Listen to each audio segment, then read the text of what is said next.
My god, TGS has just been info after info on Resident Evil 7, hasn't it, guys? What is up, everyone? This is Snake, and welcome back to part 3 of the Resident Evil 7 analysis. I didn't think I was going to be making this early, but here we are. So just mere minutes after I uploaded part 2 of the analysis where we broken down the Lantern gameplay trailer, and we went into all of the TGS info that was currently shared, and then we came with our own theories, Capcom decided to upload yet another trailer and update the PSN demo. And I was super happy to see that a lot of what we saw in the trailer actually confirmed a lot of the things that we theorized in the previous analysis videos. But of course, with the addition of yet another trailer and more gameplay elements in the demo, there's a lot more to talk about now. And that's what this video is going to be about. So in this analysis, we're going to be looking first at the TGS trailer entitled Tape 2 The Bakers. We'll be going step by step, combing over everything that we see and come across in the trailer. Afterwards, we're going to be moving on to the updated beginning hour demo that's been curiously titled Twilight Demo. Again, we'll be going over all of the changes, including new items, a new room, and a new ending. After that, we'll be getting into the third section, the confirmed facts of the game. Now please bear in mind, guys, that this section is neither theory nor analysis. These are straight up confirmed facts about the game, meaning that everything that we're going to be talking about in this section we are going to experience in the game. Now, while none of them are actually anything big or major or game breaking in any way, it's important to know that some of the things we're going to be talking about have not been confirmed in either trailers or the gameplay demo. So some of these facts could very well be taken as spoilery. So if you don't want to see this section, guys, I really recommend that you just skip down into the conclusive theories section, where we're going to be taking everything that we've learned from all 3 trailers, plus the gameplay demo, and constructing some new theories while reinforcing some already established ones. So stock up on your green herbs, because it's going to get pretty violent in this one. Let's get into this.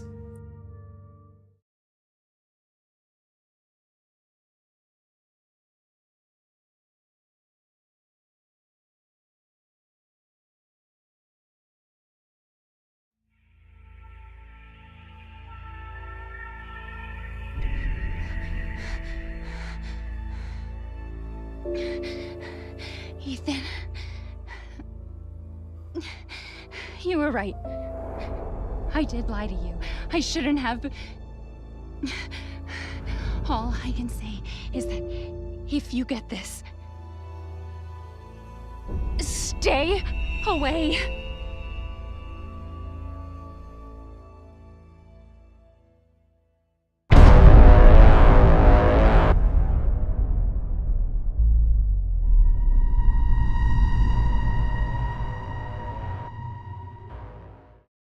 At the beginning of the trailer with the Capcom image presented to us, we're greeted with the song that was first shown to us at the premiere trailer of E3 2016, Go Tell Aunt Rhody. Only this time it's at a much higher pitch. Now this is important, but we'll be getting into that in the conclusive theory section. We then hear the familiar voice of Mia sending a message to Ethan, confirming that they did in fact have some form of argument or bad blood prior to their parting, as she admits that she lied to him. In her panicked and defeated state, it kinda sounds like she's given up. She's been caught and this is the end. And so she sends him a final warning. Don't come here, stay away.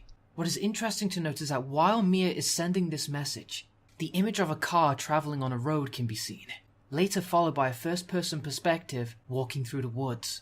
This person whose perspective we're seeing then comes upon a strange shrine-like structure, formed of the severed legs of cattle, and adorned with a hanging buzzsaw blade. Such grotesque creations where severed limbs are used to form structures, gateways, or shrines is very resemblant to cult-like behavior. This, coupled with the fact that when Marguerite is chasing Mia in the Lantern gameplay, and curses her for upsetting their leader, all supports the theory that this family may be a member of some crazed cult. The person who's obviously making their way to the mansion finally discovers it. And going by the unsettling bassy reveal sound, this is not a place you want to be in. We then get to see a glimpse of the interior of the mansion. We've already seen this and talked about this in part 2 of the analysis.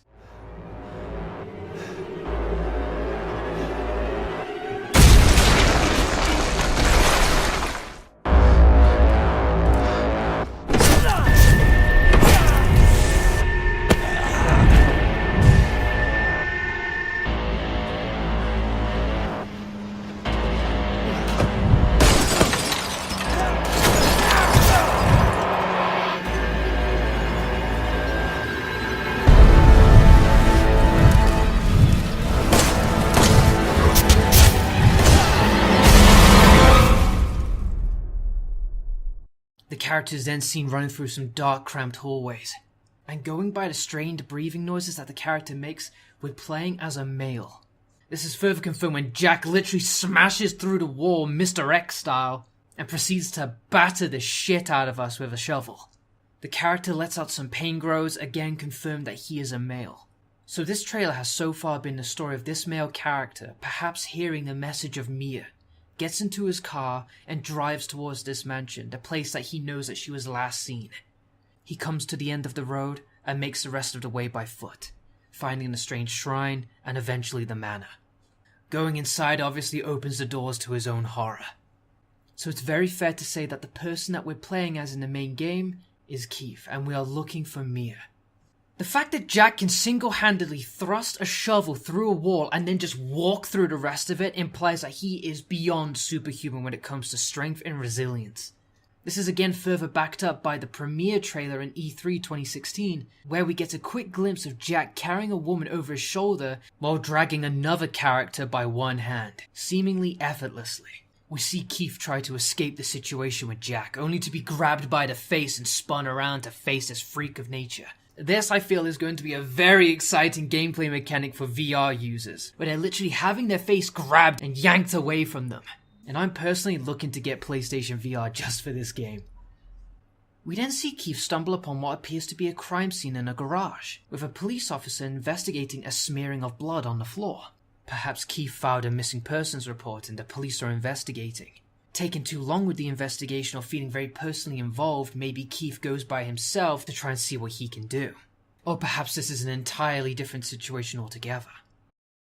We then get to see Jack's persistence and resilience as he once again attacks Keith while he gets in a car, smashing through the window and dragging him out by one hand. As Keith approaches the police officer, it is clear that the police officer is not happy with his presence, and does the typical "stay back please sir" gesture. We then see a car on fire in a garage, with Jack just stepping out like it's nothing, completely engulfed in flames. Keith takes 2 shots to his chest which seems to do nothing, before Jack lunges towards him.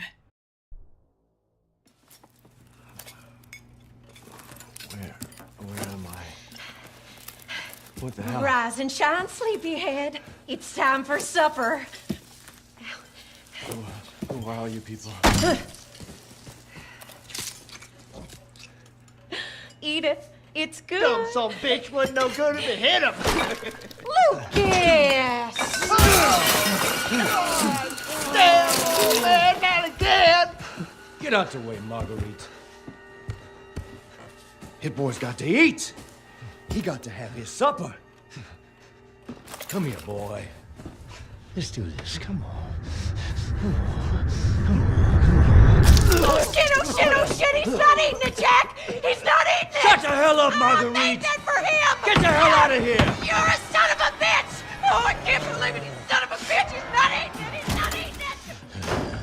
This was supposed to be a very special feast.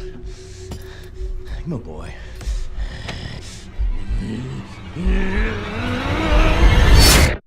Welcome to the family, son.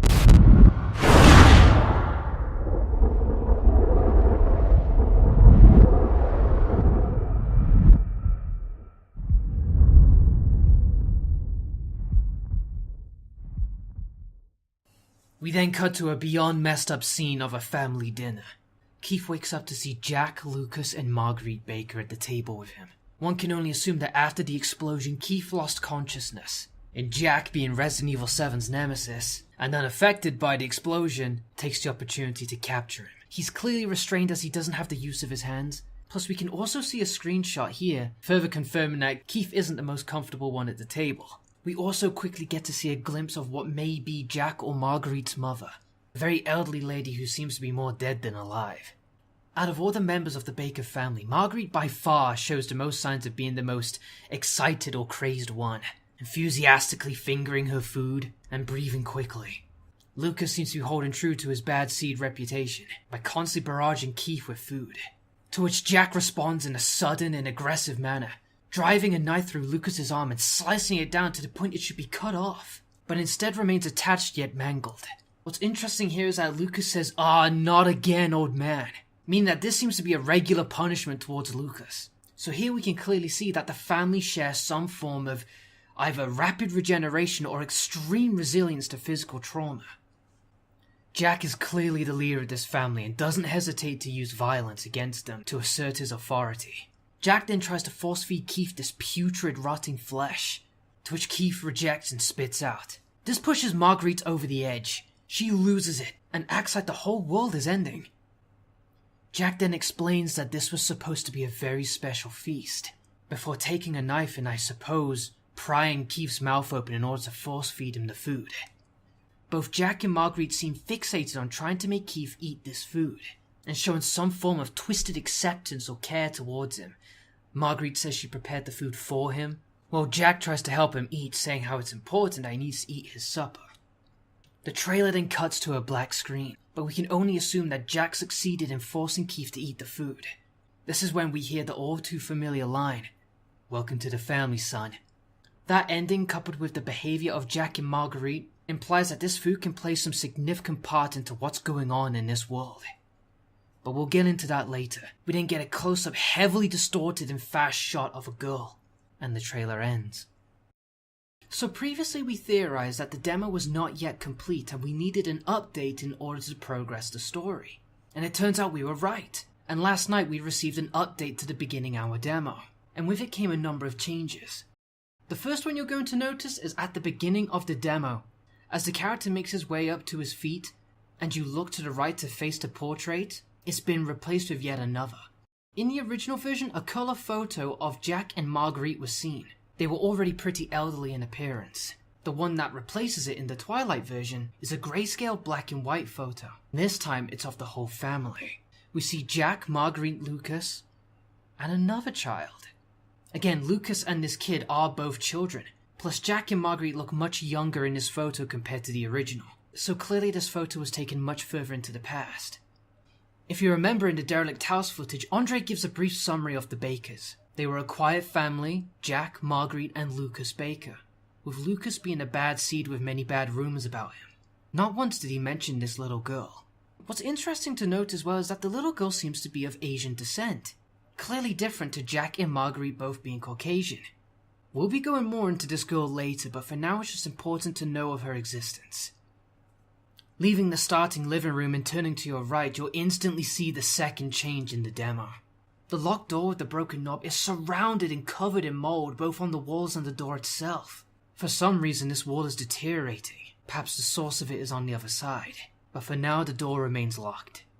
The third change comes in the form of the one that was hinted to us by Capcom in the email, the hole in the wall. By getting the fuse and restoring power to the attic stairs, and while making your way to the second floor, you'll hear the sound of a wall collapsing, plus a load of wood chipping and dust falls from the ceiling above you.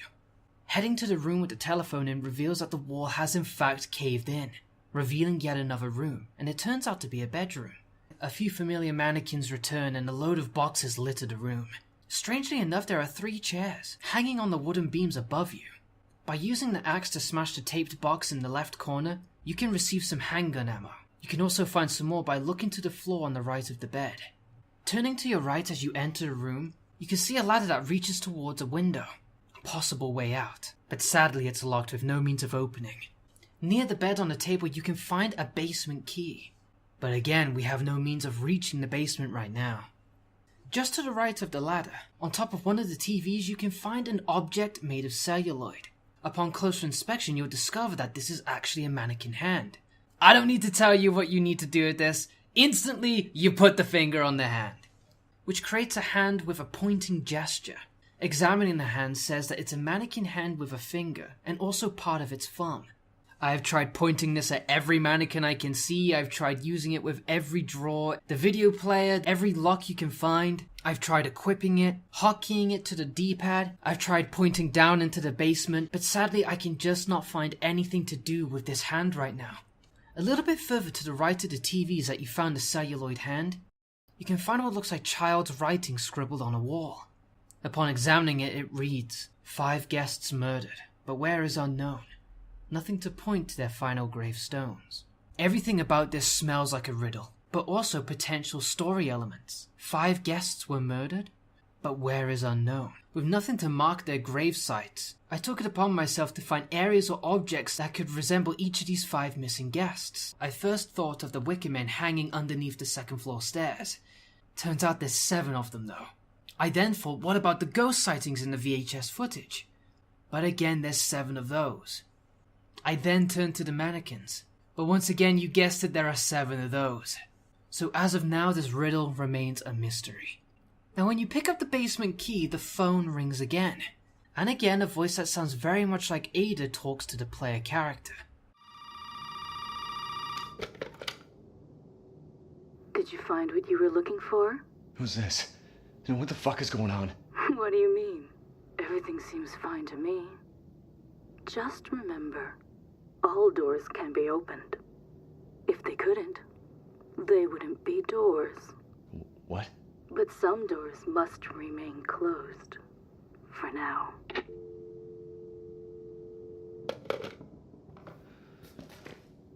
Welcome to the family, son.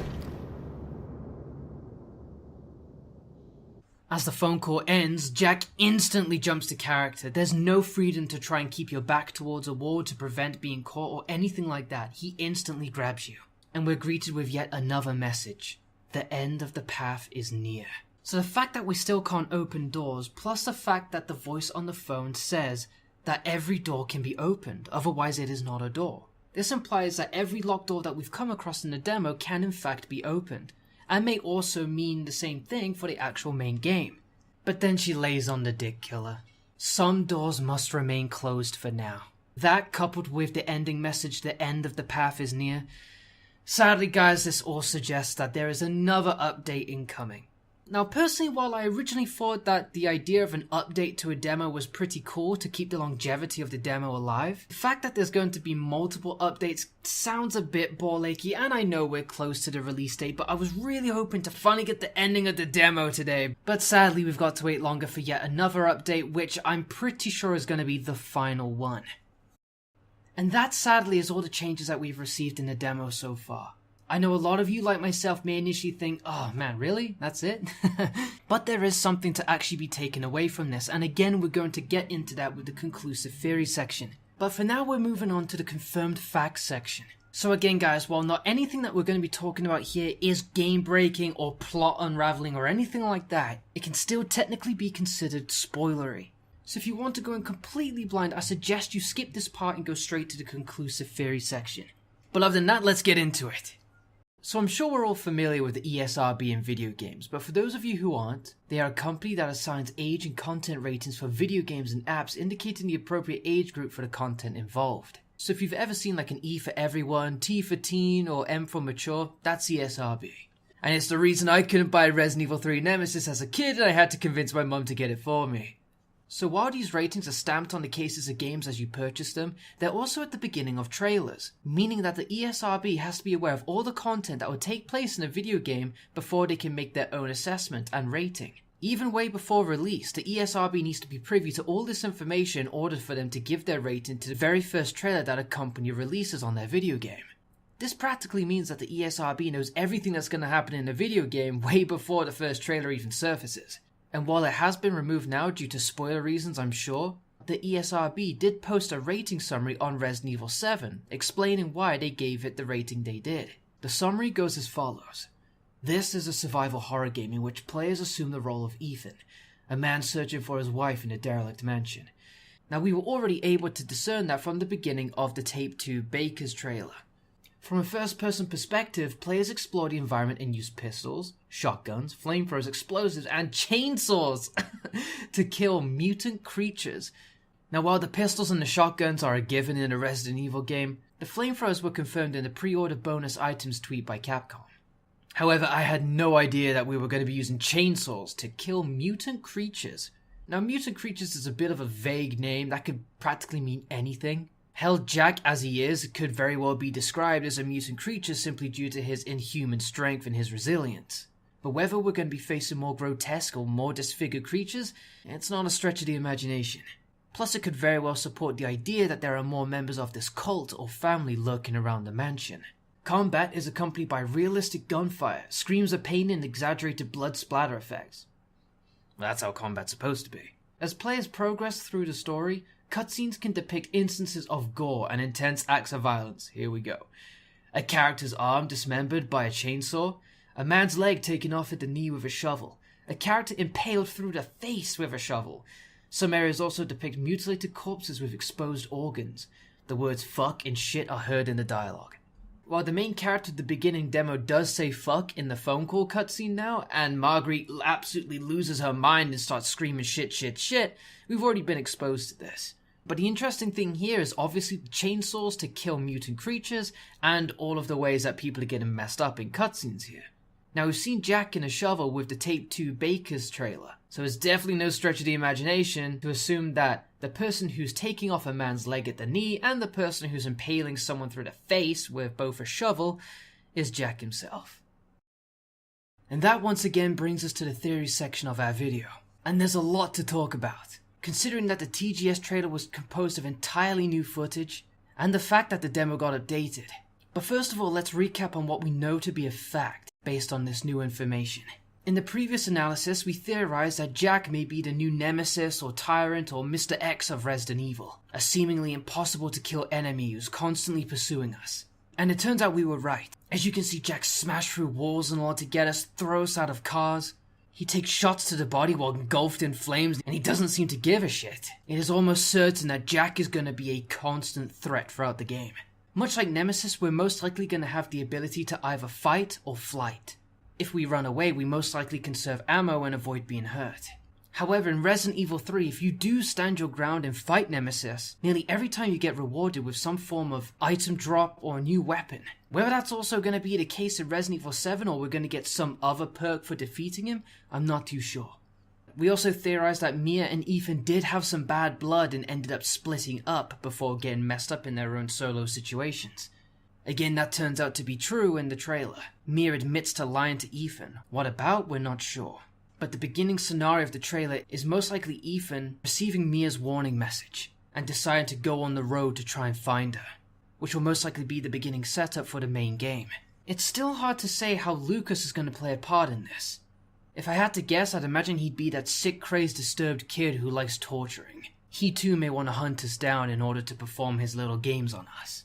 What we do know is that he possesses some form of resilience power much like his father, Jack. As for Marguerite, we know through the Lantern gameplay demo that she will also be a pursuing enemy. However, whether she possesses the same abilities as Jack and Lucas, or whether she has her own set of tricks, is up for debate. We also get a glimpse of the elderly lady in the Baker dinner scene.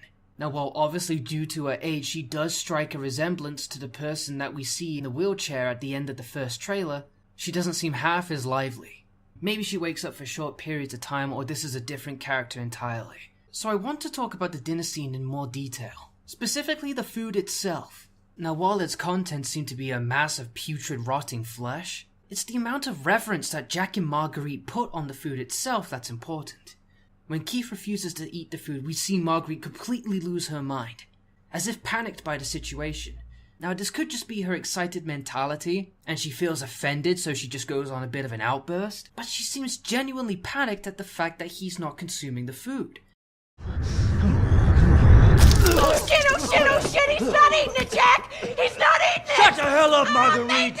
As if some unwanted outcome will result by not eating the food. After she leaves, Jack then says how this was supposed to be a special feast.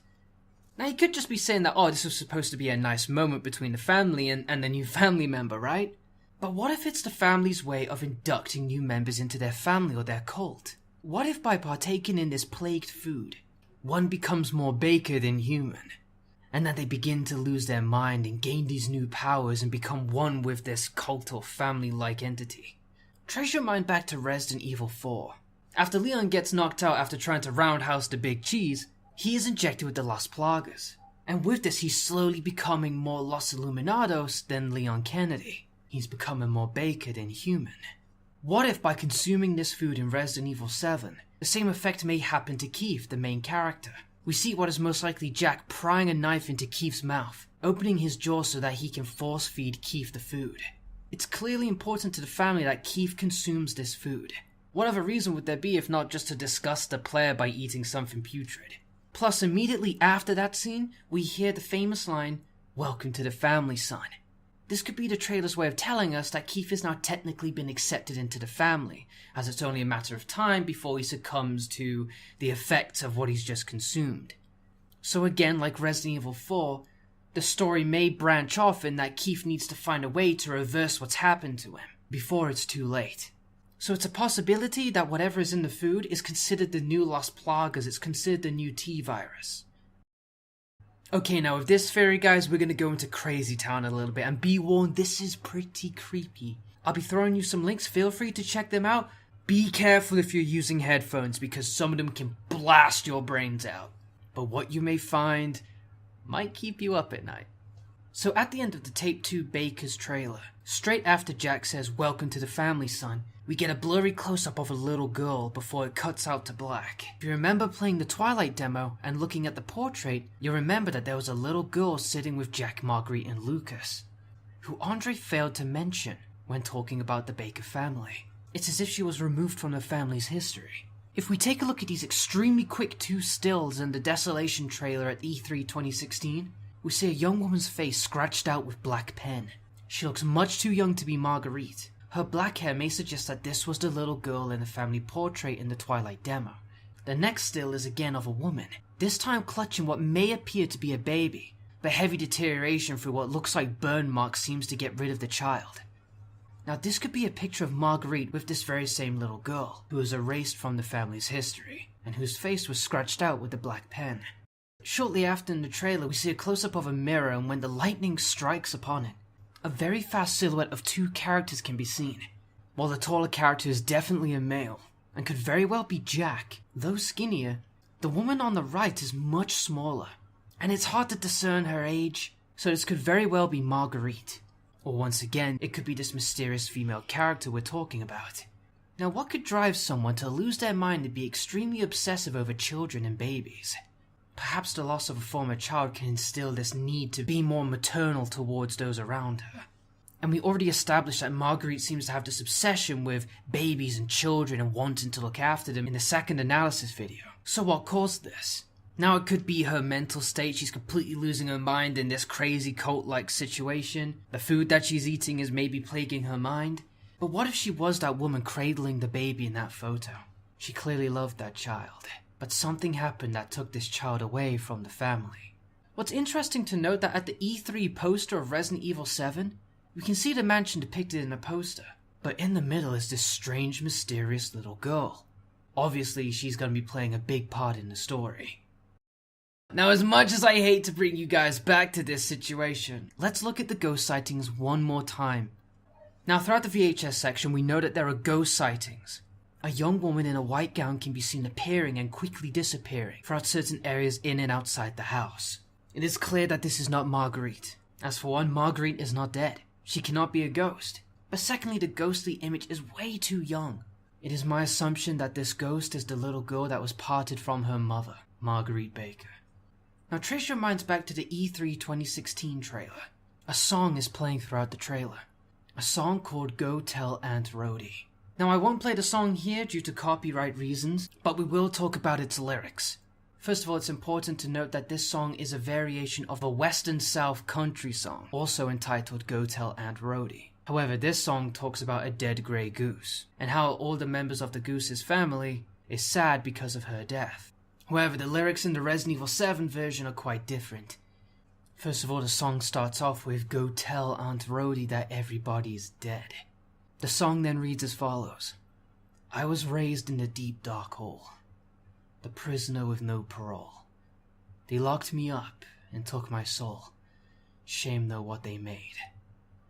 I called him and he will come. She'll answer him like he is the one. His arms outstretched, but when she's done, he'll be torn apart. Now this version of the song is sang with a mature female voice. However, like we noticed with the TGS trailer that we just analyzed, at the beginning, a short segment of that song plays, but this time it's in a very high-pitched tone, as if sung by a little girl. Looking into the lyrics coupled with the fact that this is sung by a female, it's clear that this song's story is that of a tortured woman, and how she was raised in a deep dark place, meaning that this was her situation ever since she was a child. She was a prisoner, with no escape, no release. She was forever locked up in there, and because of it, her soul was robbed. This could also be interpreted as her losing herself or her mind. She was locked up because her captors were ashamed of what they made. She was clearly made by her parents, so it's safe to assume that Jack and Marguerite are the ones who are doing the locking up of this little girl. Why they're ashamed of her, we're not entirely sure just yet. The song then goes on to tell that when his arms are outstretched and she's done, he'll be torn apart. So with being locked up and having her soul robbed from her, she is clearly a monster of her former self. We've seen this kind of mindless aggression before by a young woman. At the very end of the demo, while Peter's cutting Clancy free, a woman scuttles behind him, quickly standing to her feet, and stabs Pete through the back, before screaming at Clancy's face, ending the footage. Her face is clearly that of a younger woman compared to Marguerite, and it could very well be that she is the little girl in the portrait, whose face was scratched out, who is the victim in this song, and who is the ghost throughout the VHS footage. Now I have to give credit where credit is due because these next two sources are not my own, but rather that of two Reddit users that go by the name Aesthetic Gamer and Kinseb. I'll put a link to both these threads in the description and you'll see them annotated on the screen now. They're both fascinating reads, backed up by images and videos. Both of them focus on audio that we can hear in the game and in the trailers. One of the Aunt Rhody song and the other of the VHS footage. Let's talk about the Aunt Rhody song for a second. The gist of the thread is that there is some sort of message masked within the Aunt Rhody song in the first trailer at E3. When the song is reversed and unfortunately played at a loud volume, you can discern some words. At 1 minute 26 of the SoundCloud recording, you can hear a woman whispering in the woods.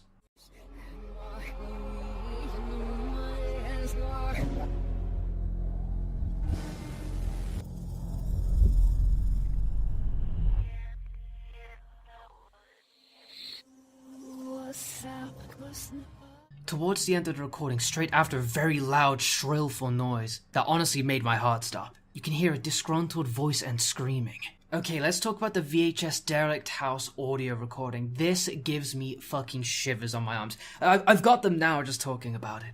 Unfortunately, this audio also needs to be heard with headphones on with the volume turned up. No, this is not a prank. There's a 15-minute YouTube video dedicated to this recording, where the audio is jacked up and reversed. At certain segments of the video, you can hear a woman's voice saying things. And it is crystal clear. And the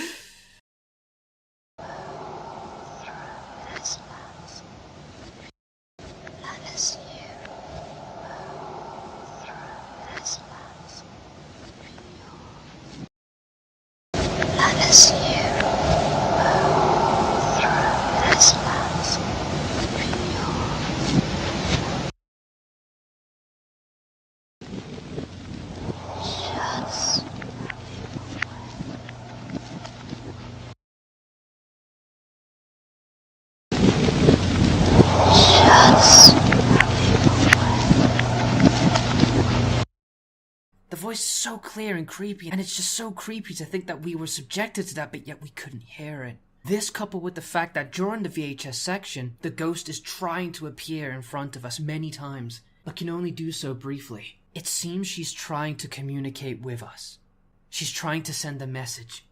Whether she's hostile or not is hard to tell, considering I'm assuming that the woman who stabs Pete is that ghost, is that woman. But at the same time, we also see images of her as a little girl. And if the lyrics of the song are anything to go by, she is a monster of someone else's making. She didn't choose to be this. And so maybe we're seeing an Alma Wade kind of situation from another first-person horror game, Fear, where Alma is a ghost-like being while still having a physical presence. She becomes a monster through her father's own creation, through her father's own neglect, torture, and experimentation. We see the child side of her, which is an innocent side, and then we see the adult version of her, who is much more hostile and merciless as a result of what she's become. As you can see, going off of that, there are many striking similarities between Alma Wade and this mysterious female character. So whether she is going to be the big bad boss of this game is hard to say, but it's clear she's going to play a pivotal role in this story. And who knows, she could actually try to help us in the end. Only time will tell. Now let's go to the Twilight demo real quickly. The wall that caves in the attic reveals another room. However, this room turns out to be in fact a bedroom. as made obvious with the fact that there is a bed and a wardrobe there.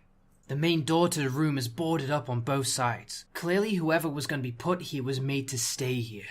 The writing on the wall suggests it was made by a child, and it talks about some really dark, disturbing things. So whoever was up here was locked away. And I'm pretty sure it's no mistake that the fuse that gives power to the stairways in the attic was taken away and hidden behind a secret door. The Baker residents clearly wanted whoever was up there to stay there and to never be found or set free. Again, this all points to the little girl, doesn't it? The childlike writing, the fact that she was locked away, a prisoner with no parole. Due to the neglect and the isolation, she was robbed of her soul and became a monster, perhaps committing the 5 murders that she'd written down on the wall. All in all, this mysterious girl seems to be extremely powerful and a big threat to the Bakers, to the point they want to lock her away and try and pretend she doesn't exist. This could be either a very good thing or a very bad thing for us.